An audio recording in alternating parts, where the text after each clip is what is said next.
some young people in the congregation who can come forward and sit with me while I share a message. Thank you, Edmo. When you're a preacher's kid, you got lots of functions. You're chief cook and bottle washer. So I'll ask Edmund. Do you know anyone who's wise and kind and who you like to listen to and maybe even think is a pretty good person? Maybe even someone you think could teach you really good things about life? So maybe they're older than you.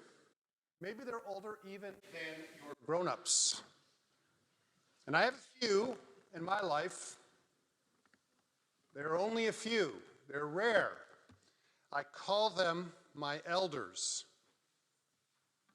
My elders who have seen a lot and helped me to learn about life that is different from the way my friends or even my parents or immediate family do. My elders.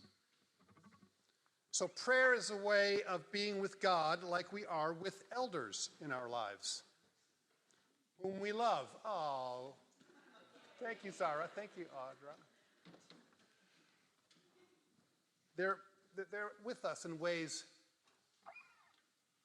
that help us figure out what to do next, and people we love and who we think are wise. And we get closer to them when we are with them. Sometimes when we're with someone like this, we talk, or we listen, and we try and understand them. Or maybe we just sit with them quietly. I used to do this with my friend Art Gates. Art lived in upstate New York in the mountains and was wise beyond belief. And when I knew him, he was in his 90s. My entire life, he was in his 90s. We didn't always need to talk, and he didn't always have much to say, but whenever he said something, it was pretty helpful. God, I believe, loves to be us in this way, loves to be with us in this way too. When we pray, we are with God, and God is there listening, wanting to know us better. An elder we trust wants to know us better too. And so we want to be honest with them. It's important. We want them to know what makes us sad, or afraid, or happy, or feel brave. What a compliment to God when we can share that. Telling God, or telling our elders what makes us tick. Hey, Brolio, come on down, bud.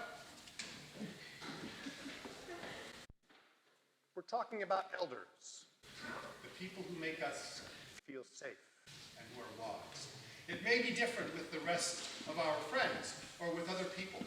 Even, if we feel we don't fit in, and who has never felt like they don't fit in? Or if we feel we aren't being accepted by them, we might brag about something or make up stories about ourselves. Have any of us ever done that? When we don't feel like we fit in very well? I'm the best at basketball. Folks would look at me and say, you must be great at basketball. You're so tall. I'm terrible at basketball. But maybe I'd brag that I'm the best at basketball. Or I've been to every single capital in Europe. Or, enough about me. What do you think about me? Yeah. Or, yeah, I rode on the back of a whale. It was pretty cool. That's true. But none of that is about who we really are, about what makes us tick. We don't have to be like that with God. Jesus tells us this all the time, and he was very close to God, even called God Papa.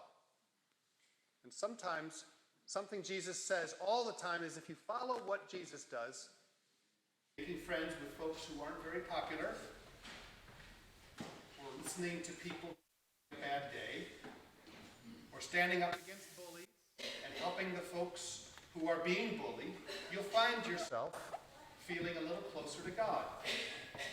So if you tell God you're in your prayer, or makes you sad, or makes you feel very good at something, and wish you were better at something just like an elder, God listens to that too. So Jesus invites us to do that. So I like to follow Jesus. I made a decision a while back to follow Jesus. I have a song about following Jesus, and we can sing it together.